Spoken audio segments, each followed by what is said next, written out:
Make sure to triple check your gear. Did you use all the packing list I sent you? Jerry asked for probably the 20th time that day. I smirked. Sure thing, Jerry. Thanks for looking out for us, I said, looking at the others a bit tongue-in-cheek. Rick mirrored my response, opening his backpack in a facetious frenzy. After a good laugh, Veronique interjected. You're not taking the catacombs seriously, she said, her black hair laying over thin shoulders. She looked like a Tim Burton character, what with her gaunt eyes and pale corpse-like skin. You're only as safe as your group's weakest link. In response to this, Rick looked at me with facetiously wide eyes, in a we're fucked then kind of way. The four of us began our trek through the catacombs. The entrance greeted us eagerly. The darkness seemed to emanate from the mouth of the cave, meeting us in the daylight and beckoning us inside. I blinked, and the effect disappeared. Just a couple of days prior, we'd made a post on Reddit asking for a guide to take us through the catacombs. We received an offer from Veronique, and despite her account being only a couple of days old, Rick and I accepted her offer. Jerry would have preferred a more reputable guide, but acquiesced.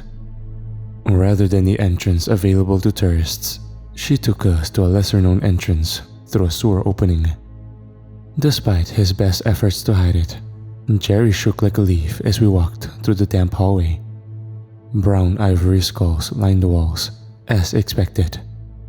Despite being a candidate PhD in anthropology, Jerry was visibly uncomfortable. He wanted to explore the catacombs to inform his thesis, which was a cross-cultural comparison of funerary practices. He didn't want to go alone, so he offered us use of his cave gear in exchange for our company. Rick and I were in for the adventure, and Veronique was in it for the $500 we offered her. Given her grouchiness, I think she was beginning to regret the decision. None of you brought any food? She asked, increasingly incredulous at our lack of preparedness. It's an afternoon trip. Rick shot back, a bit defensive. We can go 4 hours without eating. Veronique didn't reply. We pressed on for about an hour, Veronique navigating at the front of the group.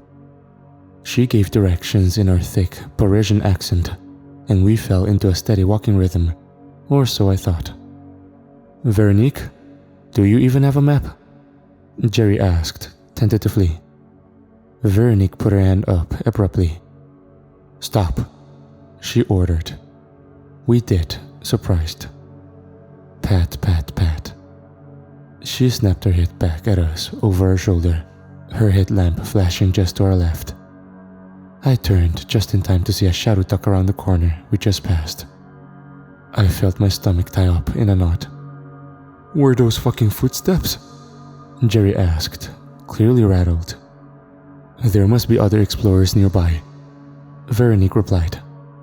But there are no intersecting paths, Jerry replied shakily. We've gone down a straight tunnel. Anyone in the hallway with us would have come in from the outside. And why would they turn around so suddenly? Rick pinched the bridge of his nose in clear frustration before walking up to Jerry and putting a hand on his shoulder. Jerry, you're giving me a fucking headache, he said. Just keep working on your notes, he added, before lightly slap-tapping Jerry on the cheek. Jerry turned red and went back to following Veronique, who looked upset on Jerry's behalf. I gave Rick knuckles because that shit was funny, and it immediately relieved my anxiety. We kept going, getting a little hungry about 2 hours in. We only occasionally heard the extra set of footsteps. It's a cave. Of course we're going to hear others' movement echoing through the system. No big deal. Rick and I contented ourselves to following Veronique and Jerry, who'd struck up a conversation about death and the perceptions surrounding it in French culture. The people buried here didn't want to be here, she explained. Its spirits are restless.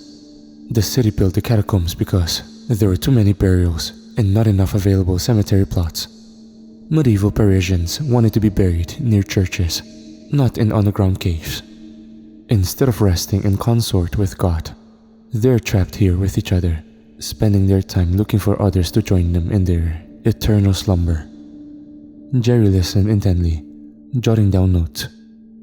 Veronique paused in front of a fork in the path. "Should we go left or right?" she asked flatly. "Shouldn't you be telling us?" Rick said, visibly bored. He turned to me. "A waste of $500. He passed Veronique and veered left, probably choosing that direction for no reason in particular.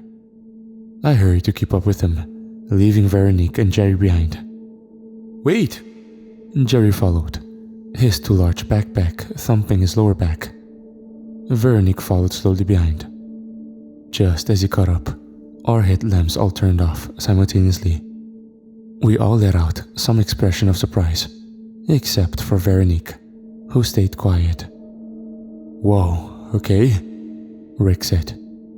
"We just have to fix the headlamps." It was the first time that uneasiness had crept into Rick's easygoing manner. How did all 4 lights go out at once? Suddenly, the footsteps came back. This time, at an all-out sprint. "Holy fuck!" Rick let out, precisely encapsulating my own feelings. I heard him run towards the far wall. I ran to the one closest, planning to flatten myself against it to avoid whatever was making its way towards us.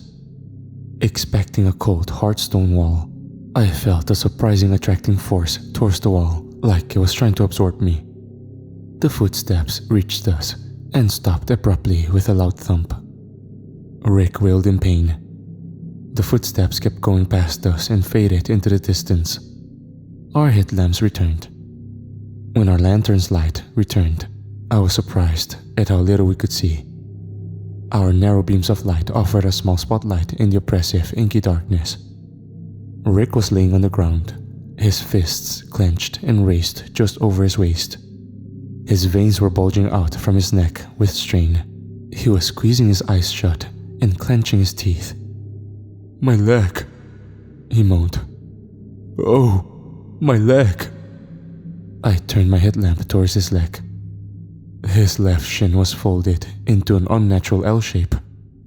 Veronique and Jerry immediately went to work, the latter building a splint with our available materials and the former retrieving medical supplies. "We need to leave," I said in a weaker voice than expected. Nobody protested. The problem was, we were so turned around that we no longer knew from which direction we came. I think Veronique just picked the direction, and we followed. "Guys, can we stop please?" Jerry tentatively asked, breaking the silence that we held for the previous half hour. None of us replied, but we obliged. Jerry squatted down and looked at markings on the ground. I approached him from behind to see what he was examining. We were looking at hoof prints and a pile of shit. He adjusted his glasses with a shaky hand. "So, aside from the hoof prints, which are unusual in and of themselves," Jerry said, before clearing his throat, "this dung is cylindrical and firm, both hallmarks of a carnivorous diet, in contrast to a herbivorous diet typical of hoofed mammals." He stood up unsteadily. Rick hadn't spoken since his leg had been broken. "Let's move," I said. Jerry nodded. Veronique stood silent, seemingly staring off at nothing. "Help? Anyone?" We froze.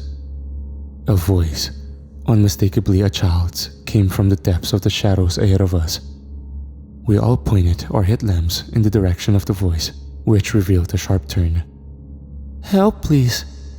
I can't find my dad," it said, beginning to cry after saying the last words. For once, Jerry didn't hesitate. "Jerry, wait!" I pleaded, desperate, but Jerry had already shat his back and ran over to investigate. When he reached the corner, Jerry looked into the space obscured to us by the wall and turned back to look at us.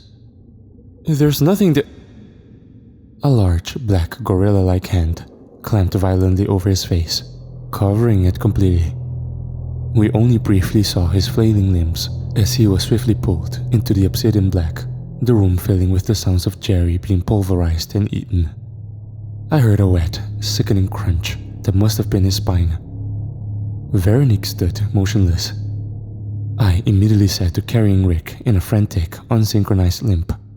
Anything to get away from the sickening wet sounds of dismembered corpse. I didn't think twice about abandoning our guide. We made it around an unfamiliar bend in the path. The surroundings were surreal. The way was illuminated only by my bounding headlamp, a single beam of visibility among a sea of black. No matter where I looked, one skull or another grinned at us, lifelessly, a reminder of our increasingly inevitable doom. After what felt like an eternity, we came across another explorer. He was tall and well-equipped with cave exploration gear. "Hey, hey!" I said, getting his attention. He looked up at me, nonplussed. "Hey, fellow explorers, having a good..." I cut him off. "Move, now! There's a fucking..." I paused, not knowing what to call it. "Something back there that ate Jerry, and Veronique is gone, and Rick's got a broken leg. We need to go before..." I rambled incoherently, in complete shock. The stranger, seeing Rick's leg, swept under Rick's shoulders and took the weight off of me. I collapsed. "It's okay, my friends," he said reassuringly. "The catacombs make crazy people of us all. Rest now." He laid Rick down next to me, giving us both a pillow and thermos full of soup. "We're not safe here," I choke out, sniffling. I felt like a child explaining to his father that a skinned knee really is the end of the world. He smiled at me knowingly. "Drink the broth. You'll feel like a new man." I drank from it greedily, feeling a distinct lack of control over my actions. I finished the thermos, placing it aside, as sleep rapidly overtook me. After an undeterminate amount of time, I woke up to the sound of buzzing flies. I turned to Rick and flicked on my headlamp.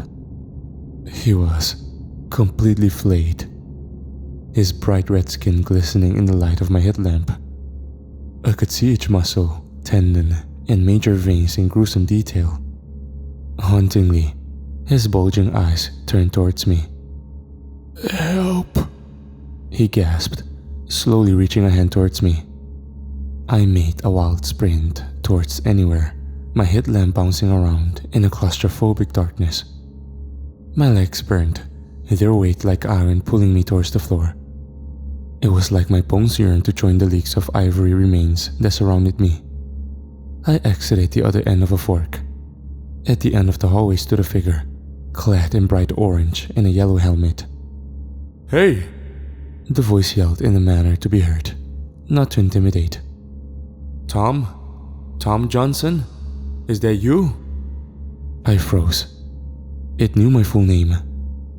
"You're safe, buddy. I'm here. I'm tethered to the nearest exit. We're going to get you home." I paused. The prospect of rescue was tantalizing, but I wasn't a fucking idiot. With one last wistful glance towards salvation, I turned the other way, continuing my sprint. "Wait, no!" I heard the man shout behind me. "Come home, Tom!"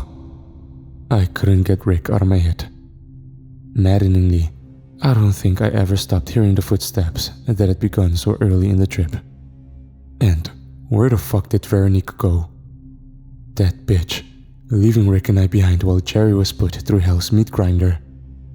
The dizzying madness of the catacombs was getting to me. Timeless, still, yet teeming with restless dark that seemed animate. I couldn't trust any of my senses. But when I saw a looming barrel-chested figure with horns at the end of a long hallway, I trusted my eyes. Its shiny bull ring contrasted with its midnight black fur. It was like a satyr from hell. I turned in the opposite direction, no idea if I was backtracking towards the Trojan horse rescuer that had beckoned me just minutes before.